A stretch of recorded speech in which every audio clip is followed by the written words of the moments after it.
Ladies and gentlemen, please welcome Vice President and General Counsel of Douala, Adrian Sum.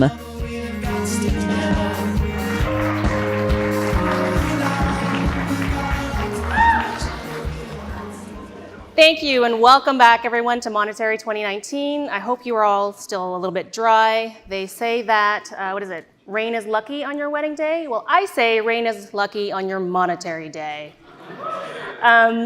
My name is Adrian Sum, and I am the General Counsel at Douala. Today, we have a very special guest, Andrew Yang, who has devoted a significant portion of his career to strengthening the tech ecosystem throughout the US. After a short stint as a corporate attorney, Andrew led and built several startups in industries ranging from healthcare to education. In 2012, he started a nonprofit organization called Venture for America that has trained over 700 entrepreneurs across 20 cities to startup success. That desire to modernize the US economy through a greater focus on innovation has led him to his current role as a Democratic candidate for president in 2020. Over the next hour, we'll talk about entrepreneurship, opportunities for growth in the Midwest, how he thinks technology is shaping America's future, and of course, a few questions about his campaign. Please join me in welcoming Andrew Yang. Hello, everyone. Thank you, David. I'm over there? Cool. Thanks, guys. Thank you for joining us. It's a thrill to have you here. It's great to be here. Hello, Monetery. Hello, Iowa. It's awesome to be back. I actually gave a speech in this very room about 6 months ago. Something called Progress Iowa. You can Google it. It's on YouTube. This must be your, 17th visit to Iowa this month, maybe? Not this month. Okay. I believe it's my 13th trip in the last year. Okay. So before we get into your campaign... Pizza Kitchen. Pizza Ranch. Fong's Pizza? Never mind. She doesn't know. Anyway, so before we get to your campaign, Monetery is focused on bringing together innovators, founders, to talk about how we build more vibrant ecosystems, specifically in the Midwest, in tech. And so I want to start right before your candidacy with Venture for America. What were your goals and aspirations when you founded Venture for America? So I'd run an education company that grew to become #1 in the US and was acquired in 2009. And then I saw that a lot of talented people were heading to Wall Street and big consulting firms, including a lot of people from the Midwest, from Illinois, Iowa. And so I thought that this was bad for everyone because I was myself an unhappy corporate attorney for 5 whole months. And I thought it was a super drag. And so I left to start a company that did not work out. It had its mini rise and maximum fall. So how many of you all work in startups? Virtually all of you, right? So I have to say, I love people who work in startups. I love entrepreneurs, in part because it's so tough and isolating. And if anyone asks you how you're doing, you always have to answer, it's going great. Even when it's not going great. And so I get it. My first company did not work out, and my parents were still telling people I was a lawyer. So I know what that journey looks like. And my first company failed, the next company did not meet its goals, another company ran out of money. And so it was really my 4th company that became successful and then was acquired. And I saw that all of these smart young people in particular were heading to Wall Street, McKinsey, and the like. And I said, this is also a train wreck because they're doing jobs they don't like, that aren't going to drive real value in our society. And so I thought what they wanted to do really in their heart of hearts was to become like you all, to go start businesses and work in early stage companies in Detroit or Cleveland or St. Louis or Birmingham or New Orleans. So I quit my job. I donated $120,000 to start Venture for America. And then I started calling rich friends, asking them, do you love America? And then the savvy among them said, what does it mean if I say yes to this question? And I said, at least $10,000. And so 12 of them said, I love America for $10,000. I was like, I thought you did. And so then, so we started with a budget of $250,000. I started going around college campuses and asked young people, how many of you want to be entrepreneurs? Their hands go up. Then it said, how many of you are going to go spend time at a banker consulting firm to quote unquote learn about business so you can start a business? And then their hands go up. And I'd say, how many of you would rather not do that, but you'd rather go work at an early stage company with a founding team? We give you the training, the network that you're looking for. And if you go through this program, Venture for America, we'll even have seed money waiting for you on the other end. Because one of my rules in life is there has to be money involved. That's a joke, by the way. But there had to be money involved, because you can't pitch young people, hey, give up these lucrative positions, go work at these startups, we'll help you start a business if you're not willing to put your money where your mouth is. So this was my vision for Venture for America. I quit my job to start it in 2011, and then spent 7 years running it. We expanded to 18 cities, helped create several thousand jobs. I was honored by the Obama administration as an ambassador of entrepreneurship. I got to bring my wife to meet President Obama. And the weirdest thing about that gathering was I was the only one who brought my spouse. I was like, what are you all doing? How do you stay married? Everyone else was like, this is my VP of something or other. And I was like, this is my wife, guys. So I'm a huge champion of what you all are living day to day. I think that you all are really pillars and heroes of your communities, and you don't get enough support, you don't get enough recognition, you have to tell everyone it's going great whenever someone asks you about it, and we need to do more for you. I spent 7 years trying to help train people to become you. You mentioned not having enough support, and I'm thinking specifically of underrepresented groups in tech. I was looking at the VFA website, and it looks like in your program, almost 40% of participants have been people of color, and almost 50% are women. How has Venture for America been so successful at attracting and then including these generally underrepresented groups? Yeah, so our first group was not diverse at all. It was primarily a bunch of white men, and no one was happy. They were not happy, we were not happy, no one was happy. Now, this was 2012, and you could sort of imagine if you're a brand new program, then you'd recruit folks who perhaps had a slightly different profile. So we started aggressively trying to broaden who we could attract into the organization, and I'm very happy to say we made strides every year. So at this point, we're one of the role models in the entire country. But I do want to go a level deeper and say that it would be disingenuous for us to then clap ourselves in the back and say, we did it, we recruited a lot of women, a lot of people of color, because on the other end of it, it's still much, much more difficult for women and people of underrepresented minorities to actually start a business, because they don't have the resources to do so, they don't have the informal network, they don't have frankly, in many cases, families that are in position to help support that kind of risk-taking. Because if you look at a lot of the people who are in the startup ecosystem, a lot of them come from families where they could afford to take some personal risk. And so when you recruit folks from different backgrounds, that's only the first step in a very, very long chain of events if you want to try and actually have true representation as founders and leaders in this community. You've personally experienced both ends of the startup spectrum. You've had significant struggle and significant success. What advice, I think it was successful. Sounds yeah, like no, it was successful, sure. All right. It's like, what advice do you have for... I'm not running for president and all. I mean, I must have done all right. What advice do you have for the entrepreneurs and the founders and the students and the dreamers and the builders in the audience today who would love to be as successful as you? Well, one thing a mentor said to me that was right, and this is one reason why it's so tough, is he said that you need to devote at least 5 years to something to even see if it's going to work. And that's a hard thing to hear when you're young, because you're like, 5 years? But even if something's successful, it generally takes 2 to 3 years to even start getting a foothold in the marketplace, and then you can see where you're going by about year 5. And so when I was in that position myself, the hardest thing was blocking out all the noise around you, because everyone has advice for you when you're trying to start a business or operate. And because you're young, you think to yourself, okay, I should listen. Like, some of these people have done things, they know better than me, I should listen.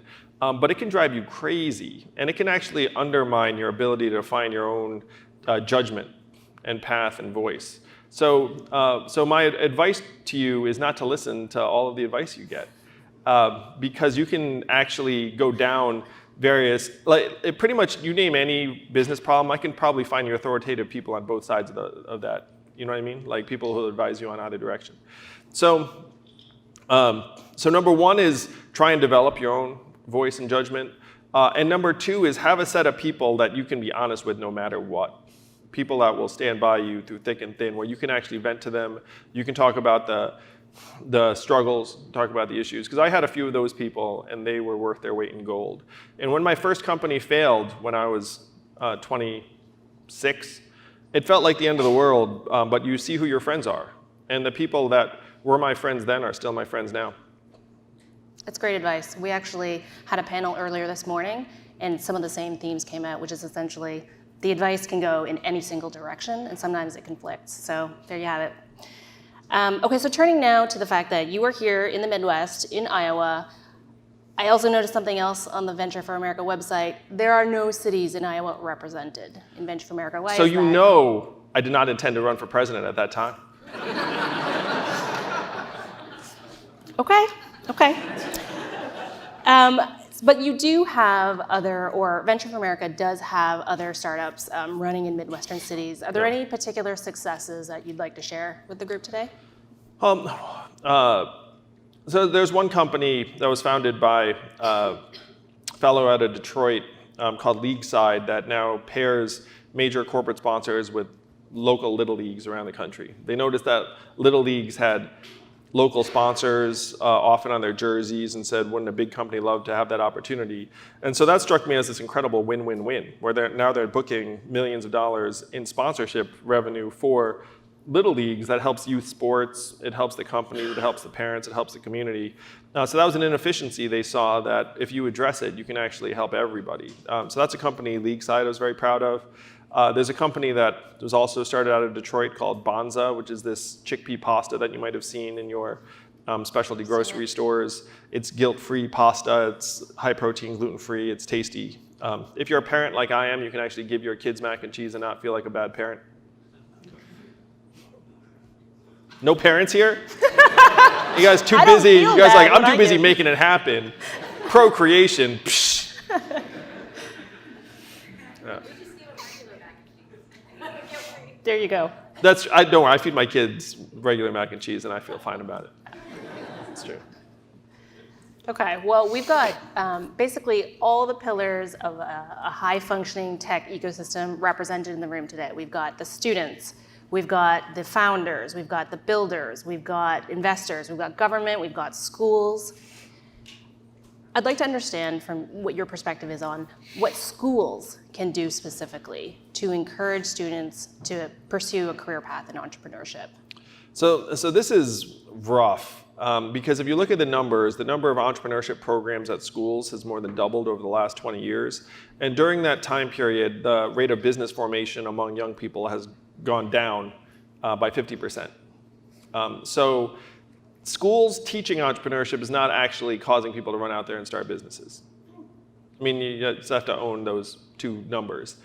And part of it is that if you are in an entrepreneurship class, you actually start sometimes thinking that, wow, there are all these things I need to know in order to start a business. Whereas a generation ago, you might have been sort of dumb and been like, I'm going to start a business. And then you just do it, and then you start lurching forward, get yourself into some pitfalls, but then you generally dig your way out. The other thing is that in the day, you might not owe $38,000 coming out of school, which is now the average debt load. And so schools can, in my opinion, do more to help encourage entrepreneurship. And a lot of it should involve some real resources. It goes back to there should be money involved. It's like if you wanted to help students start businesses, it would be really easy. You just give them money and say, start the business. Or at minimum, you forgive their debt. That would show you're serious. If you have someone just telling them how to do it, that's not serious. That's like me teaching you how to serve a tennis ball. Can you go out and serve a tennis ball afterwards? Probably not. You know what I mean? I could teach you the lesson. You could tell me what the steps are. But unless you go out there and play, you're not going to know how to play. Same question, and I think this ties directly to what you just said about loan forgiveness. What can government do to support more people going into entrepreneurship as a career path? Well, one of the examples I used to draw was that, and you're a lawyer, I can say this is fine, is if you're a directionless, ambitious 20-something-year-old out of college and you decide you want to go to law school, your parents will say that's a great idea, it's easy to find, and the government will give you a $100,000 loan to go, no questions asked. If you decide you want to start a business, your parents will say that's a terrible idea, it's hard to find, and no one will give you a $100,000 loan. And so there's no mystery why we have an oversupply of miserable, indebted law school graduates, underemployed as well, and then an undersupply of entrepreneurs in Iowa and places around the country. And so the government should try and balance those two sets of choices out and try and develop an appetite for risk, particularly among younger folks, because right now the rates of business formation among millennials are the lowest that we've seen in generations. Okay, so let's say we jump forward to the future. Your programs have worked. Lots of students are going into entrepreneurship. They're building startups. They're building exciting things. Does it matter what they build? Oh yeah, of course it matters what they build. What a silly question. No, I'm kidding. I mean, so this part of it too is that so I obviously mentored a lot of young people, and oftentimes their native ambitions start out as things that are not super market supportable or market friendly. Like that they look and feel more like nonprofits or add-ons to schools than they do commercial businesses or investable businesses. And we have to know that investable businesses is this whole other category. Is I could come to you with a really solid business that will make everyone money, but it's not investable. Because if I'm an investor, it's not enough for you to come to me with a solid business. You need to come to me with a solid business that has a chance to significantly multiply my investment like many times over. So there are these different types of opportunities, and the market loves certain opportunities and it does not love others. One reason why I'm running for president right now is that to me the biggest, thorniest, most vital problems of this era are not market-supported problems.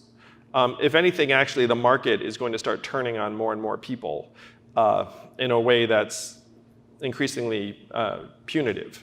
And so the things that people build are actually of vital importance, like the types of problems you decide to solve. The danger is that we all listen to investors and the money as to what kinds of problems we solve. And I'll use myself as an example.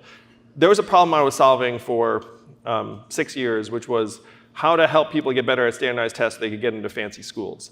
The market liked that. Like my business grew and grew and grew. Like, I did well. Like some people, like a lot of people did well. Then the next problem I decided to tackle was how do we get more entrepreneurs in Michigan, Ohio, Alabama, Louisiana, whatnot. There was a philanthropic market for that problem, but no one's going to get rich on that. You know what I mean? And then now the problem I'm tackling is how do you prepare a country for an economy that is evolving in unprecedented ways that's now going to push more and more American workers to the sidelines. This is also not a market-supported problem, unfortunately. The market does not have an intrinsic interest in unemployed cashiers or unemployed call center workers or unemployed truck drivers. The market doesn't have like a natural stake. And so the types of problems you all are trying to solve are actually vital. The toughest part is that the market is going to steer your energies in certain directions and certain types of problems. So we could have a situation where the builders in here are actually building the next Candy Crush or the next Angry Birds. This is a good thing or a bad thing? Well, it's not necessarily a bad thing. It's just that those are the problems that the market would be rewarding at that moment in time. Where if someone builds the next Candy Crush, then someone will be very happy and someone will make a lot of money on it. Okay. You've said in the past, I was listening to a couple of your interviews, that government just doesn't understand technology. We had a speaker earlier today, Sherry Davidoff, and she mentioned that she's a cybersecurity expert. She was talking to somebody at the Fed about the security checklists that they use when figuring out whether or not a company is managing their security appropriately. And the person that she was speaking to at the Fed admitted that they didn't really know what they were looking for. So to me, that strikes me as a classic example of government not necessarily understanding technology. What are we going to do to fix this? Yeah, what indeed. So if you have the feeling, raise your hand if you think our government's decades behind in technology. So if you didn't have your hand up, you should. Because, and I'll just give you a fact that will let you know it's actually inarguable. The US Congress got rid of the Office of Technology Assessment, which used to advise it on technology issues, in 1995.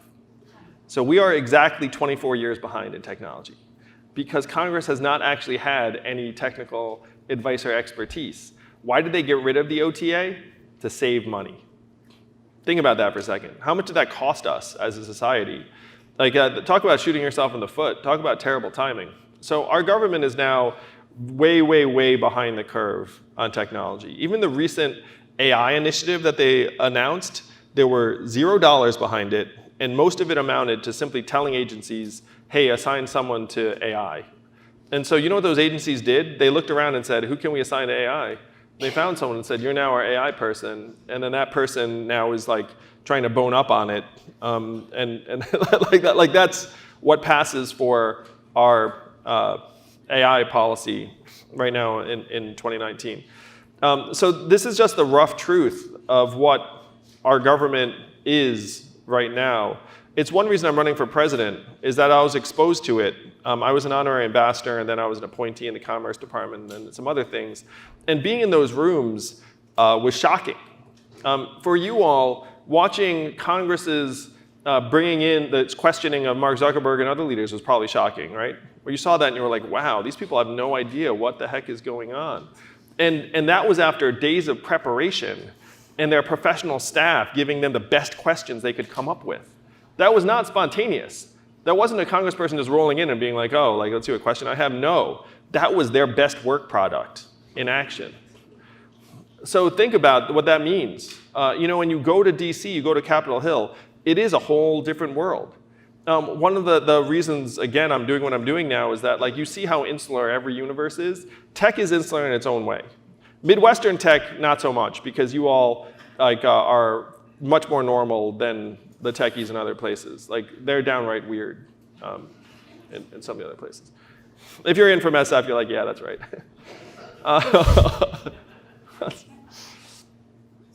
But DC is its own isolated universe. And so if you're DC, you could be terrible at technology and nothing would happen to you in terms of your responsibilities or your job performance. And that could go on for years.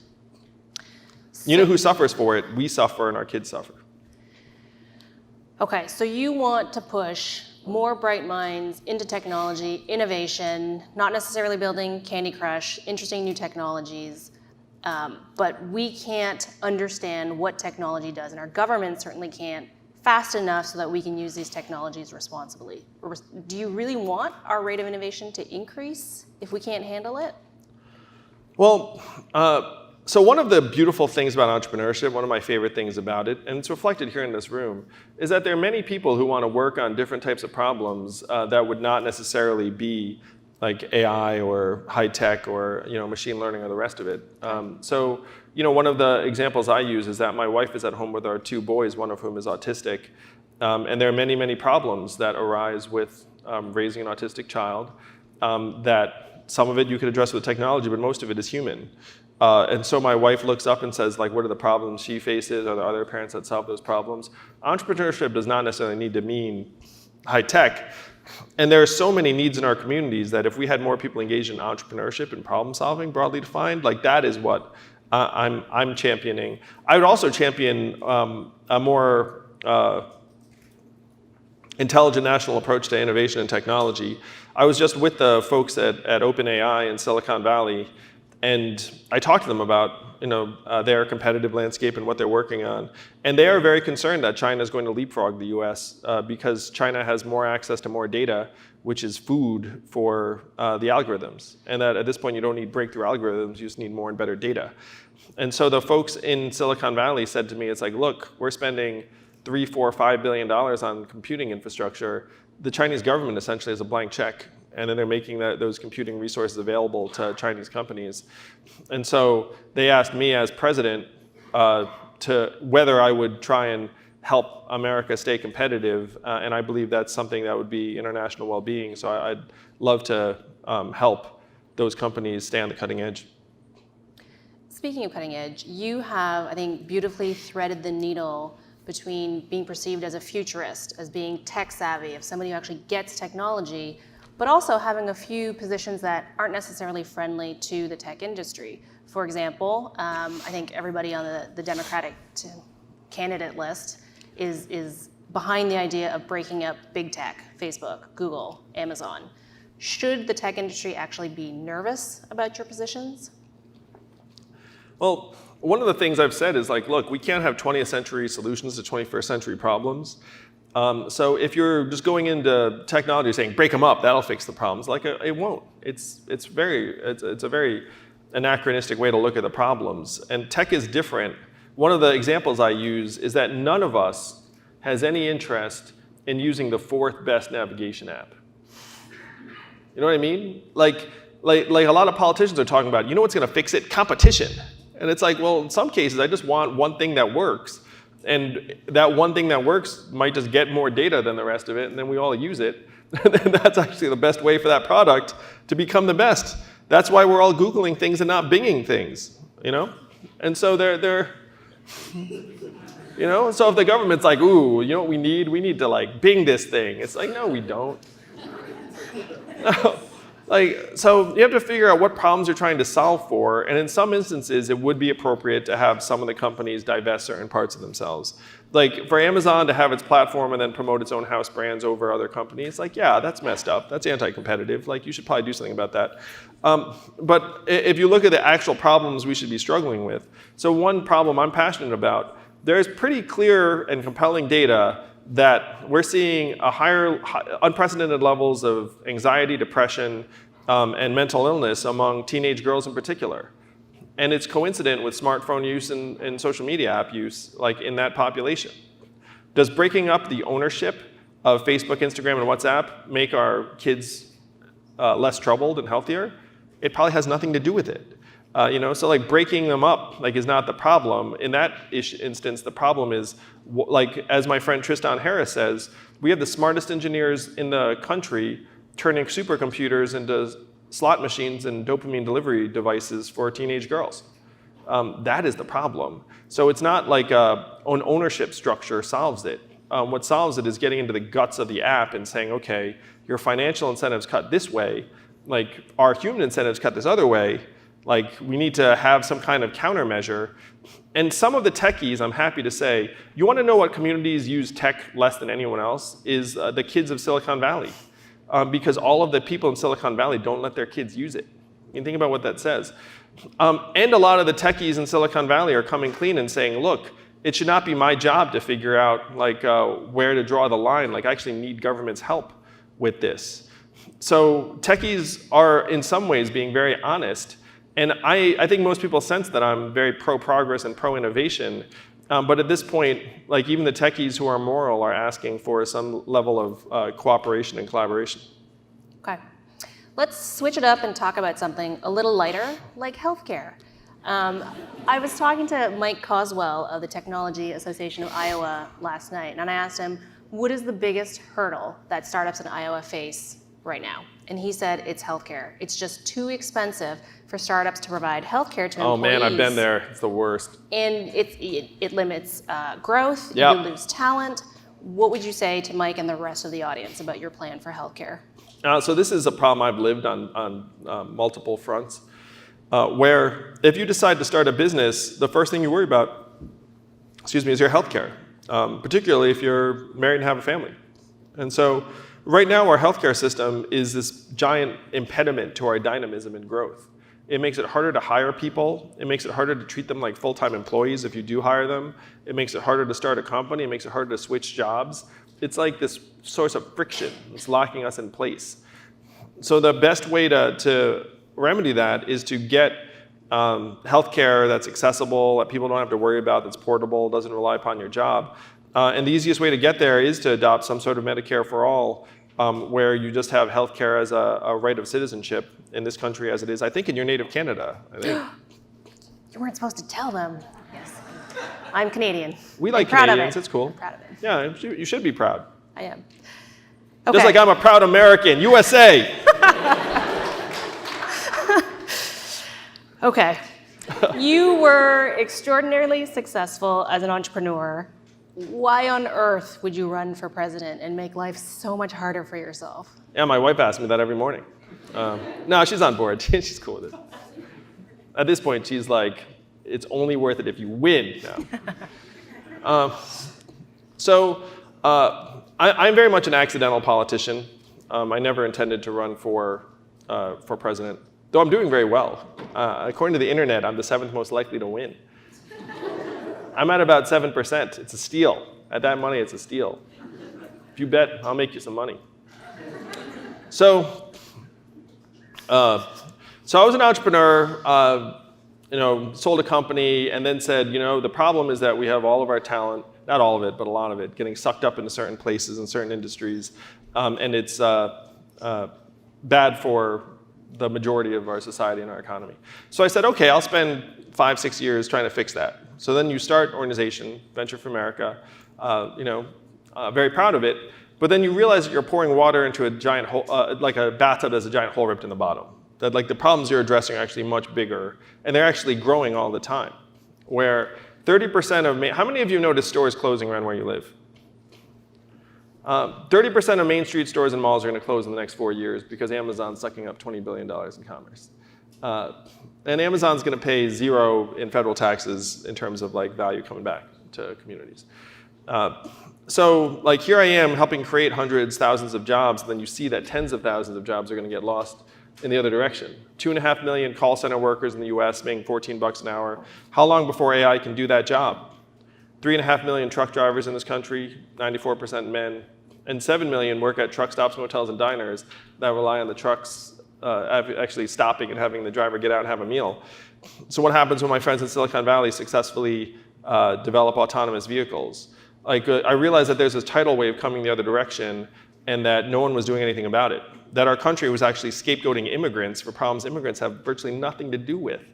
And that it's the fact that technology is pushing our economy this is, right now we're in the midst of the greatest economic and technological transformation in the history of our country, what experts are calling the 4th industrial revolution.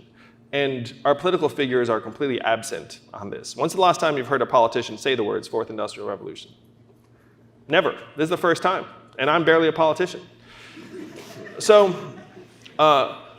imagine being the person who won awards for helping create jobs around the country, realizing that your work is like a wall of sand in front of a tidal wave, and that your country does not understand what's happening. And so what choices do you have at that point if you're a rational adult, and in my case, a parent, an American, and I love this country very, very deeply.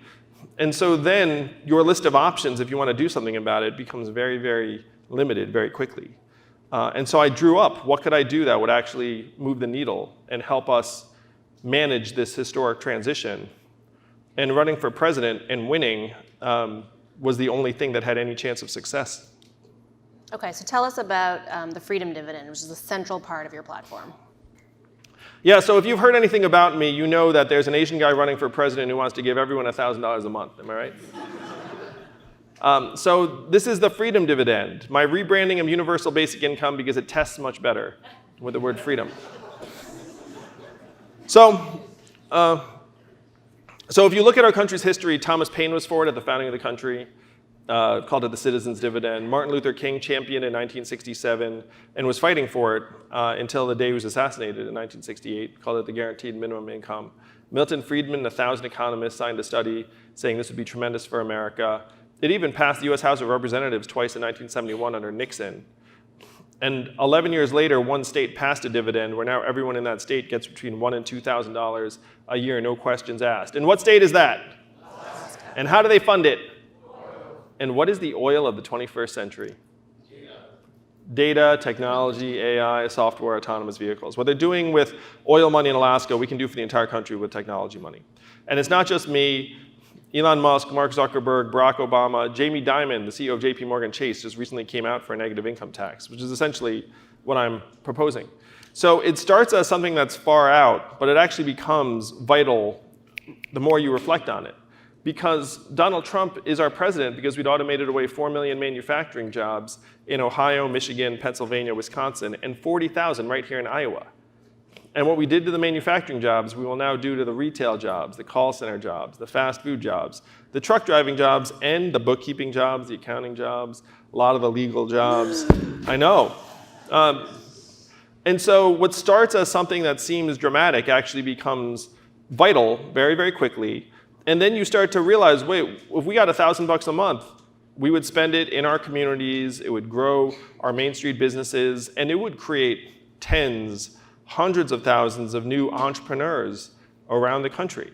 Because right now we're paying lip service to entrepreneurship, but most people can't take that kind of risk. When 78% are living paycheck to paycheck, 57% can't afford an unexpected $500 bill, and then you say, hey, start a business? They're like, what are you talking about? I can barely make ends meet. I'm not going to start a business. I know hundreds of entrepreneurs, and virtually none of them were in that boat. Virtually none of them were like, I don't know where I'm going to get next month's rent. Why don't I start a company? Like that's not the way the process works. So if we put money into people's hands, it will actually create many new entrepreneurs. It will recognize the kind of work that my wife does, which right now the market values at zero. And we talk about empowering women all the time. $1,000 a month would go much further to empower women and allow millions of women to walk away from exploitative and abusive jobs and relationships, just like that. Like we can actually empower women for real if we pass a dividend of $1,000 a month. As you can tell, I get very animated about this. So this is the flagship proposal of my campaign, is the Freedom Dividend of $1,000 a month for every American adult. Can you elaborate more on how we're going to pay for this? You mentioned a value-added tax. What are we going to tax?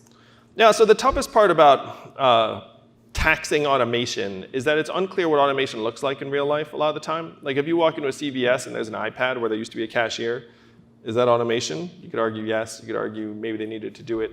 But we have the money. Amazon literally did pay zero in federal taxes last year. And that's not unusual for them. Their lifetime tax rate is 3%. So think about that. You get $1 trillion company paying zero in taxes, and then you say, like, well, where's the money going to come from? Because our economy is now so massive at $20 trillion plus, a mild value-added tax at even half the European level generates over $800 billion in new revenue. And the beautiful thing about putting this money into our hands is that it doesn't disappear. It circulates over and over again in the economy. It goes to our own bills and like school loans and car repairs we've been putting off. It builds a trickle-up economy. And so you get back a lot of the money in consumer spending and growth. You get back a lot of the money in lower costs in things like incarceration, homelessness services, emergency room healthcare, direct costs we're spending $1 trillion plus on.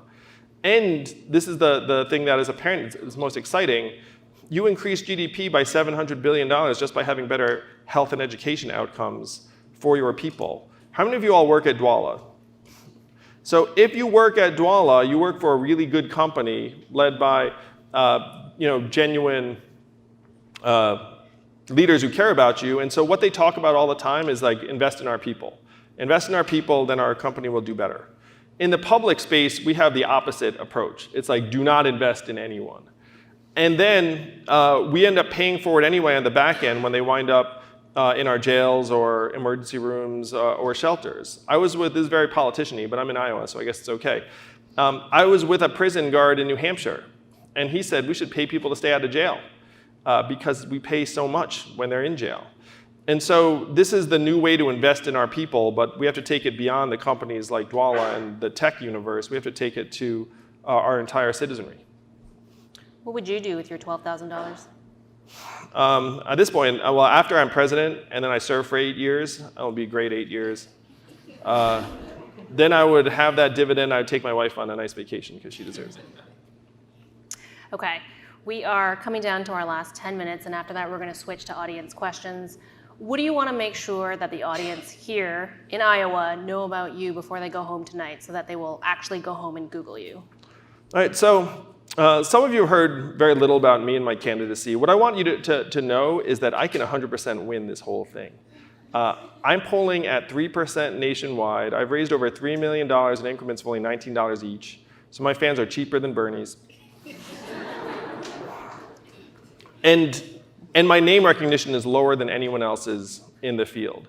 I'm polling at 2% in Iowa, and only 5% of Iowans say they've heard a lot about me. That ratio is crazy.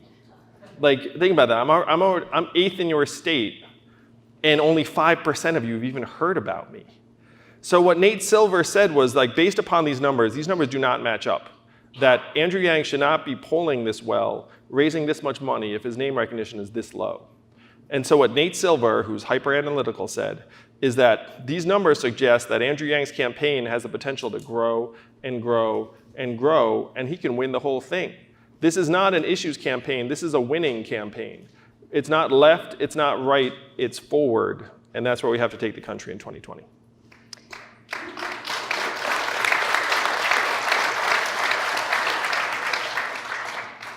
So what we like to ask Monetery speakers is whether or not you have any book recommendations, whether for information, for education, or simply for reading enjoyment.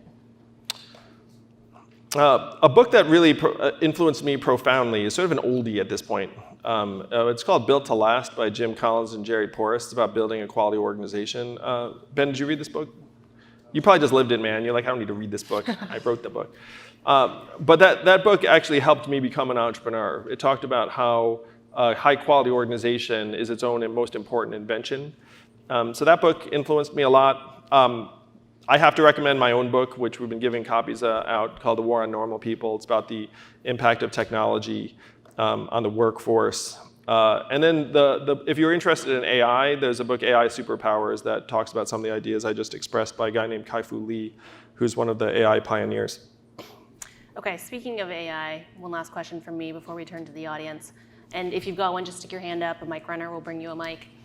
I read in a New York Times article this quote that you said that you would love to have a 3D hologram that could be put on a flatbed truck and rolled around the battleground states like Iowa, giving a recorded version of your stump speech. That sounds like technology replacing the human, specifically you in this case. Is that a good thing? Well, we're testing out the hologram right now. There's video online of me dancing with Tupac. Okay. And we're doing it only if it actually emphasizes the themes of this campaign, which is that we don't need to do things the same way over and over again, and that technology can supplement the way we accomplish various goals and tasks.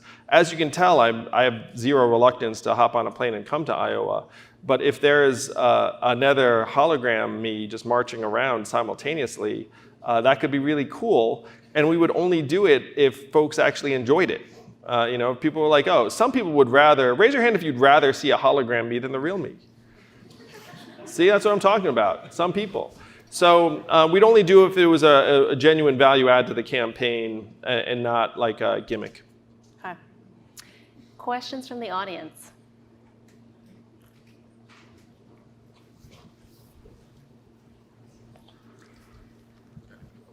I don't want to start with Ben, but because he's the only one I can see, I'm going to start with Ben. I was going to say, if anybody else wants to go first, it's cool with me. Let's go over there. Okay, on that side. Thanks for speaking again today. My question is, there's lots of proposals for making government efficient. You talked about their use of technology and that. One would be, for example, like having the IRS prepare tax returns for most citizens, right? Like that's an obvious one. I'm so passionate about that. It's ridiculous. I am too, but I also know like that destroys tens or hundreds of thousands of seasonal and potentially permanent jobs in an industry that is honestly built on that inefficiency. I'm guessing that's not the only one. How do you sort of balance this drive for efficiency and technology with obviously real jobs and immediate pain for families in all kinds of cities across the country? Well, it's one reason why a dividend is so vital, in my opinion, because if you looked up and said, hey, we can't touch that because it's someone's living, then there'd be a lot of things that would be off limits. And simultaneously, there are ways of life we are destroying very, very quickly. It just depends upon someone's political protection and clout. In the case of IRS and accountants, you know why we don't have automated tax returns? Because the lobbyists went in and literally got the House to say, hey, you need to leave it alone. Now I'm going to undo that as president. I'm going to cram that bill like down. And okay, so I'm going to go a little bit further. To me, tax day is an emblem of how our government does not operate like a business. Now, you can't operate government like a business in most respects because they're different. But we all know that if we had hundreds of billions of dollars in revenue coming from hundreds of millions of customers on a particular day, we would try and make that day as easy for them as possible. We would celebrate that day. We'd call it Revenue Day. We'd give everyone the day off. We would automate the heck out of it. And after you pay your taxes, we would then send you a thank you video showing where your money went. And you could elect where to send 1% of it. And then your attitude towards your government would improve marginally because you're like, well, they're trying. They're like, tell me where the money went. You know, they've got like a cool video with like The Rock and Oprah like celebrating me. Like they're having a party on Revenue Day. I got the day off. They tried to fill my taxes up. So that to me is just like a basic business practice.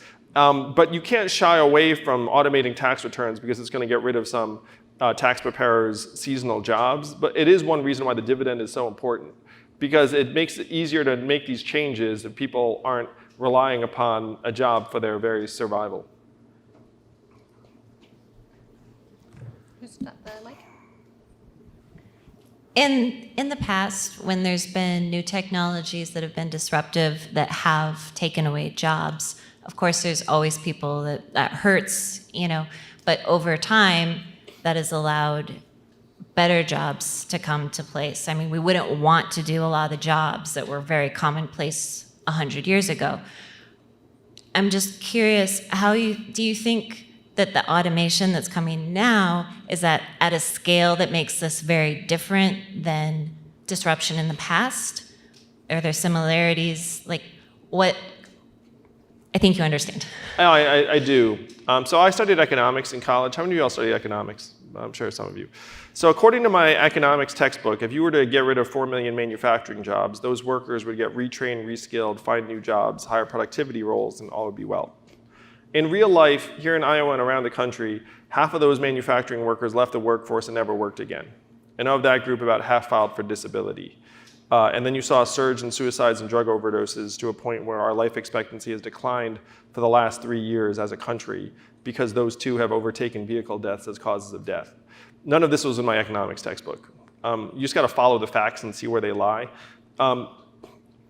44% of American jobs are either repetitive manual or repetitive cognitive, and thus at least theoretically subject to automation in this next period. Now, there will be many, many new jobs we can't predict that will come into being, and some of you are in those jobs. But those jobs will have a very high tendency to be for different people in different places with different skills of different backgrounds than the folks who are losing their jobs.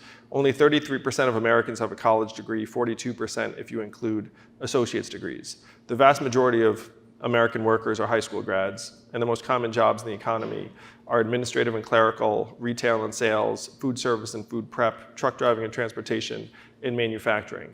So if I create many new wondrous logistics managers and systems engineers jobs, it's going to be very cold comfort to the vast majority of the folks who are being displaced. And the numbers show that we're doing a very, very bad job creating new opportunities for the folks who've already been displaced. It's why I'm so passionate about the fact that we need to start moving in different directions. But I'm very pro-progress, and I agree with you that the last thing you want to do is try and have time stand still. This was actually the Trump approach, which was like to turn the clock back, and we need to turn the clock forward as fast as possible. Because the opposite of Donald Trump is an Asian man who likes math.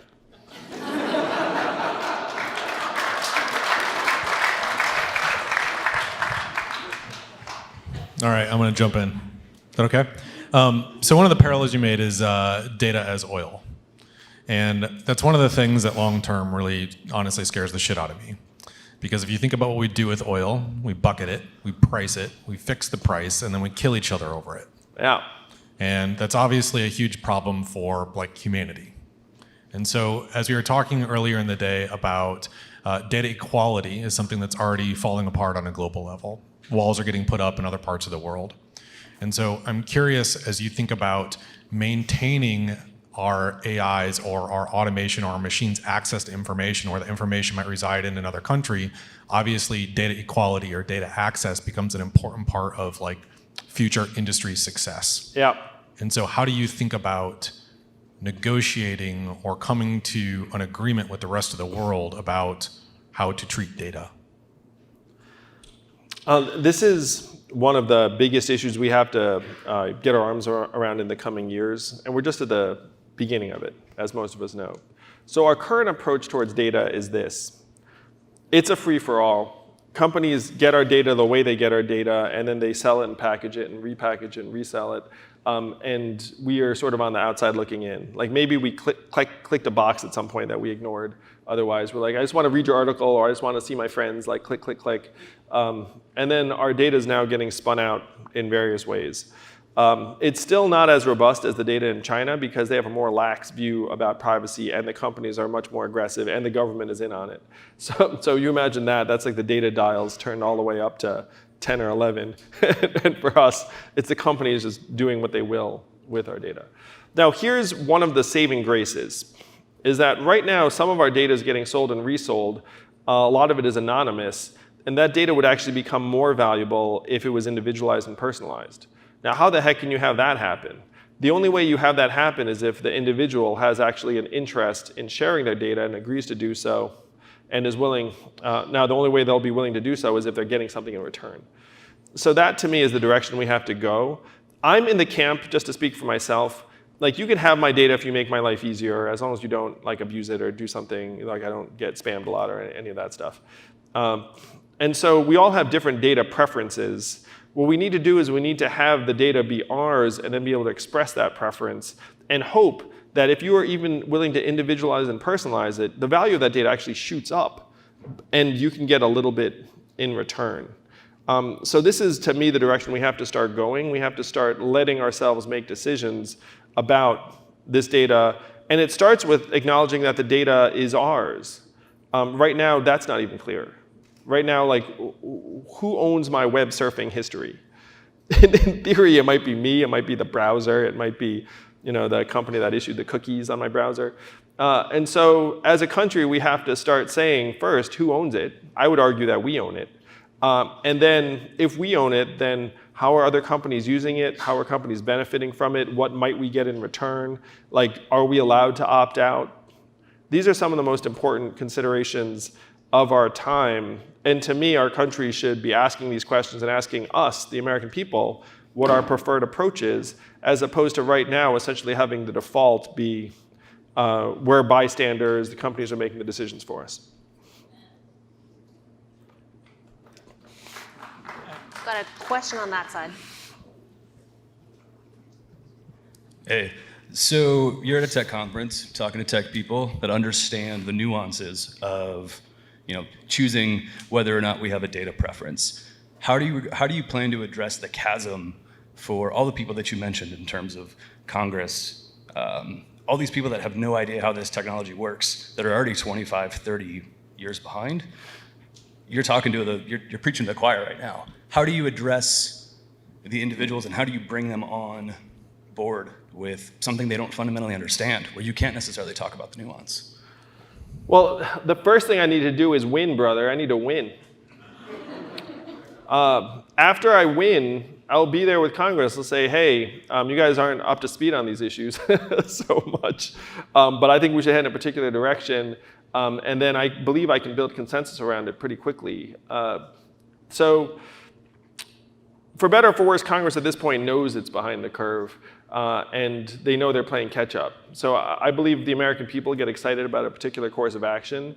They'll be very, very open to that, particularly in an era where the tech companies themselves are openly saying we need some guidance and help on some of these issues.